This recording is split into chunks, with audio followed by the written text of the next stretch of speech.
Why the Prophet Muhammad couldn't have written the Quran.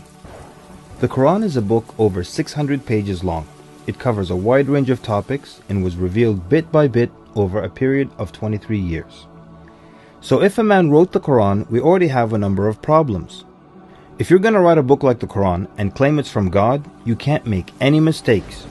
The book can't contradict itself, and you have to keep it consistent as you add to it over a period of 23 years and keep the message consistent. The grammar and style also have to remain the same. If the Quran is not from God, Muhammad would have to write it himself. That means in the middle of the Arabian desert, with no books around and being illiterate, he would have to know law, civil rights law, criminal law, family law, labor law, military law, personal injury law, real estate law, and tax law. He would have to know history. With little to no Christian presence in Mecca, he would have to know the stories and events in the lives of the prophets before him, the history of past nations, Judeo-Christian religious rulings, and he would have to know it well enough to somehow offer additional information and details not found in those books. He would have to know how to develop a nation, how to start a government, know about worship and purification, invent dietary laws, know psychology, about raising children, arbitration, distribution of wealth, finance, and business.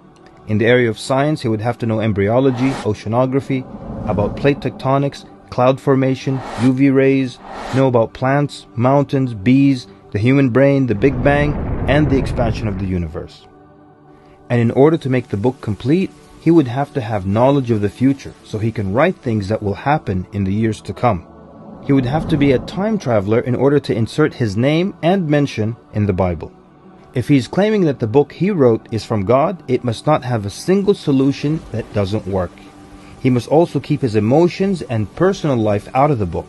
The book should not reflect happy times nor sad times in his life. The writing should not become cheerful and optimistic, nor sad and gloomy as if a human wrote it.